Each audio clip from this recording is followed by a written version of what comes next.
to release the detained leader of the indigenous people of Biafra, Nnamdi Kanu, and other persons. My people, how are you doing today? How was our day today? I say good morning, good afternoon, good evening, good night. This is the Free World Media. Today, we are looking at Peter Obi, a man who is loved by his people, a man who contested an election and he fought toothlessly. But unfortunately, at the end, he did not make it. Now he has come out. He is speaking about the freedom of Nnamdi Kanu. Nnamdi Kanu is a freedom fighter for the Biafran people. And Nnamdi Kanu says he wants to free his people because he believes he cannot take his people and integrate them into a burning house in Nigeria. So I want us to hear what Peter Obi is saying and also the urgency of now. I believe it is time for them to release that great man, Nnamdi Kanu. He has done well to me, looking from outside. I think it's somebody they have to listen to, because if you want to say anybody is a prophet of this day, all what Nnamdi Kanu has said has come to pass. So if there's anyone to be called a prophet at this day, when you listen to Nnamdi Kanu, all what he has said about Nigeria coming to pass, then we can confidently say he's a prophet. But for now, let us listen to the man they call Peter Obi and see what he's saying. And from there, we can take it from there and break it down. But this is a vital one from Peter Obi. And I believe we all want to hear from him and see his mindset and understand why he's asking for the freedom of Nnamdi Kanu. If you're ready, let's go there. Granted in bail. Government must obey the law. Rule of law is an intrinsic asset that we must cherish and live with. And I've said I'm going to discuss with every agitator. And I use the same opportunity to play to government to ensure that all those who are in similar conditions are released and discussed with. We're a democratic government. We shouldn't be doing things that are arbitrary. Okay, he's spoken well there. He's spoken well there. Let's hold it down. But I think we should hear more info on how, what he said and why he said it. So you can notice he's coming out from a place. Let us see what he said and how he said it. I'll give him the opportunity to speak out. Let's hear him for 5 minutes before we start breaking down, what he said and how he said it. And if even the Tinubu government will listen, because people have been calling for the freedom of Nnamdi Kanu for a long time, but it's not happened. So let us hear the way he said it, and I'm going to weigh out what he's talking about and also what the Tinubu government should be looking at, because Nnamdi Kanu is now in prison for 3 years. He's not been tried yet. He's in the DSS custody for 3 years now. 3 years. When he was kidnapped was in June 2021. We are now in June 2024. We're even going to July. So I think, yes, it is time. It is time to do it.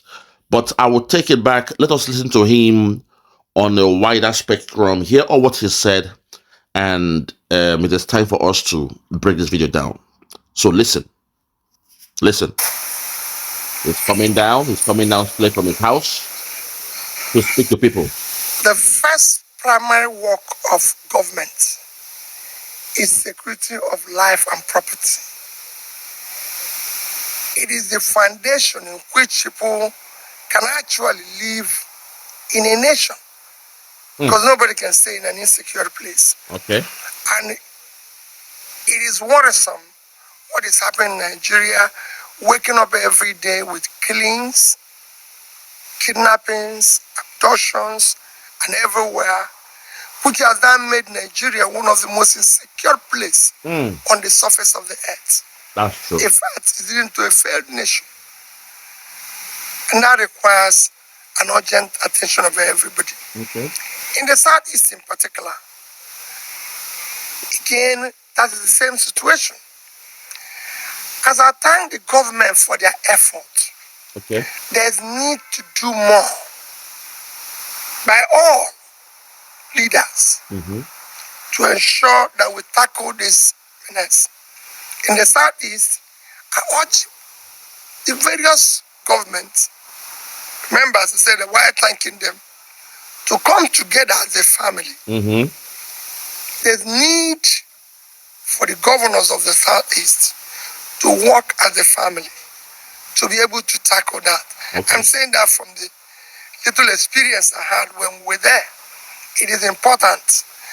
And even checking the harsh economic conditions now, even in development and economic agenda, I want to see the Southeast governors work closely more as one.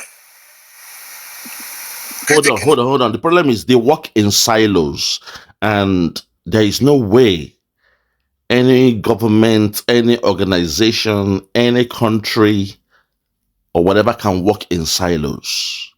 Because they have claimed, according to Nigeria, they have claimed you are now in the Southeast. They say you are Southeast, according to Nigeria. And the 5 states were designated to you. Now, if your people are saying they want Biafra, so what you should be looking at is, how do we work together to at least give the people a taste of what a Biafra country will look like? But it's shocking that these 5 governors from the Southeast, all they do is work in silos. It means they work separately. The fist is stronger when you bring all 5 fingers together. So I think what he's saying here makes sense. I'm just trying to be neutral here. What he's saying makes sense. I expected them to understand the urgency of now, for the fact that people are asking and clamoring for Biafra. They should be looking at working together. Just like the way Governor Oti is doing well, they should mirror what he's doing at least. Do a copy and paste of what Governor Oti is doing, and maybe they would have even done much better across the whole Southeast. But they don't think that way. They don't think that way. But let's get back to what he's talking about. Our leader, Nnamdi Kanu, a man we love so much. Let's see what he's saying. Listen. Do. And I believe they know each other. They can interact. We want to see them come together. Okay. We want to see them bring this entire zone together. And I'm preaching the same thing of other zones. While the federal government has far that overshadows everybody, the various zones should come together. In the Southeast in particular, it is very urgent. I'm again saying from my little experience, in which they can call meetings, even meetings at times of those of us who were there before, to come together and interact about a common purpose. This is very important. I don't see anything why his continued detention. Listen. Quite frankly. Listen. Especially as the law, the courts have granted him bail. Listen. Government must obey the law. Rule of law is an intrinsic asset. Listen. That we must cherish and live with. Okay. And I've said I'm going to discuss with every agitator. And I use the same opportunity to play to government to ensure that all those who are in similar conditions are released and discussed with. We're a democratic government. Okay. We shouldn't be doing things that are arbitrary and not within the law. I'm against riots. I'm against destruction of government assets. I'm not against peaceful protests. Okay. But it must be for reasons, not for interest. Okay. Often a time here you see protests being to satisfy a particular interest. It must be properly articulated. There's things that is happening that is against and properly directed. Properly articulated and properly directed. So you don't go. I recall when people were saying they're protesting against police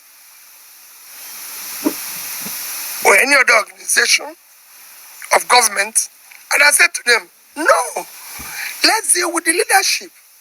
If we have good leadership, their agents can be bad. But what happens here is that Nigerians say, oh, our problem is police. Our problem is EFCC. Our problem is ICPC. Our problem is the army. No. The problem is leadership. If the leadership is, if the leaders are competent, have the capacity, doing the right thing, the agents will toe in the line.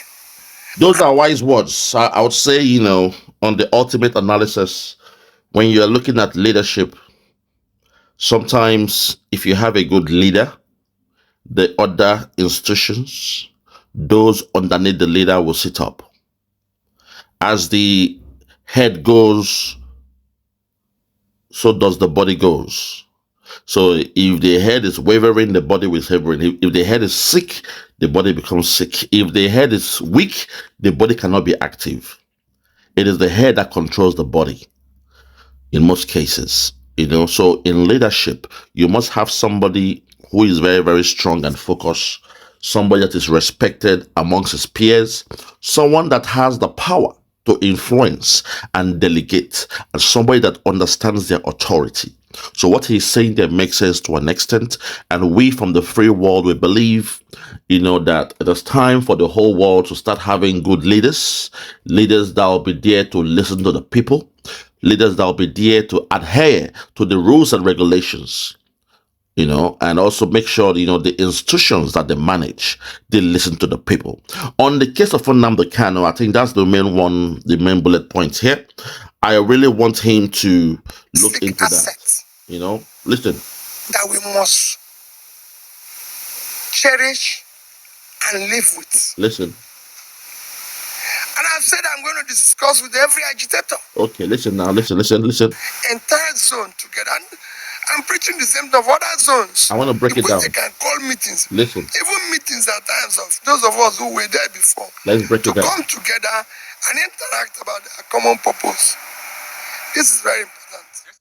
I don't see anything why his continued detention. Okay, Nnamdi Kanu. Quite frankly.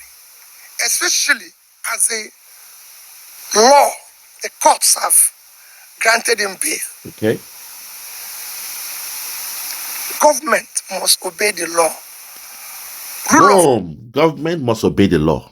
And this is something that really gets me, shocked, that how come a government under democracy in Nigeria, they claim, they are practicing democracy. How come they are not obeying the law? How come they are not respecting the law? How come it's only the rich that have access to what they call the rule of law? Because in most cases, rule of law means everyone is equal under the law. That's the beauty about rule of law.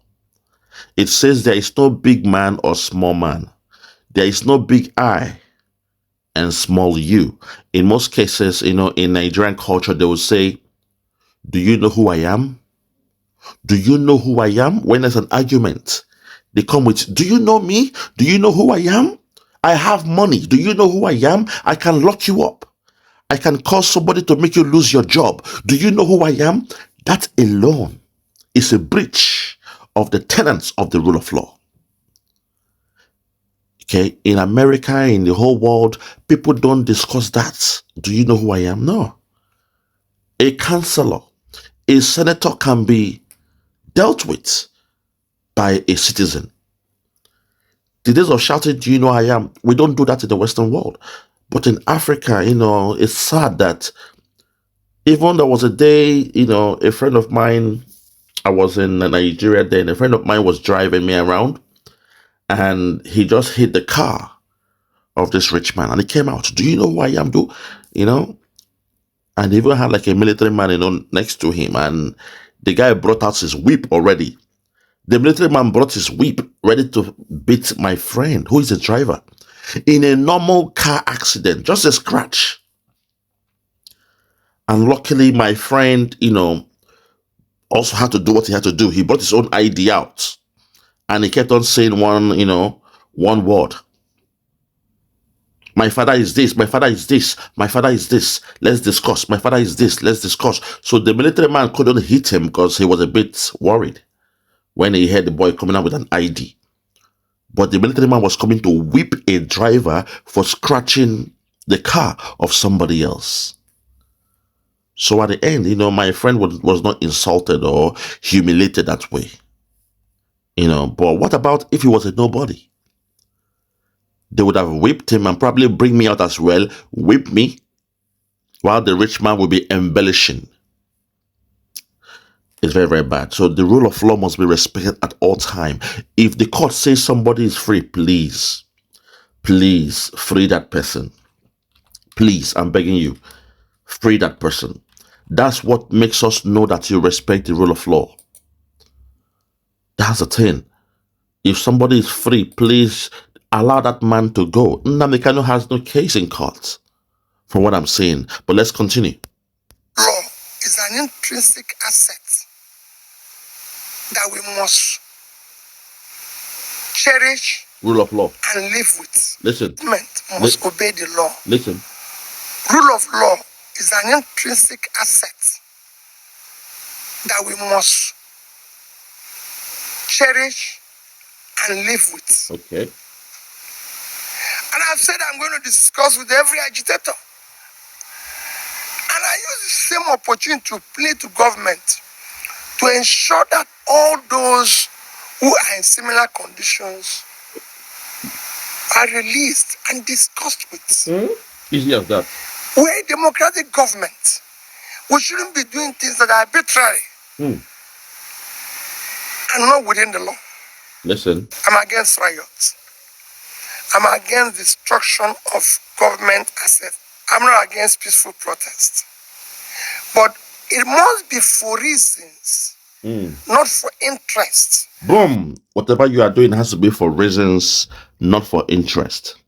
Unfortunately, in a country like in Nigeria, what they do is they do things for personal interest and agenda, not for a reason. For example, if there is a bad governance, then you can go out to do your protest and all that stuff. But if because a group of people, they are trying to take over power, and now they cajole the innocent ones to do their bid, then you are doing it based on selfish interest, not an interest for the people. In life, according to the free world, we must make sure whatever you are doing must be transparent and you must be accountable at all times. So there must be honesty, transparency, and accountability. That's the three pillars of the free world. And in this media, this is the maiden edition of the media, we shall keep on going out speaking about justice. And for the next 6 to 7 months, we shall focus in Africa because so much is happening in Africa. You've seen, the riot happening in Kenya. You've seen what is happening in Nigeria. There will be a major change in Nigeria. And I think going forward, we will put our focus, our eyes, our tentacles on Africa for the next 6 months. So peace, I love you all. This is the Free World Media. God bless you. Bye-bye.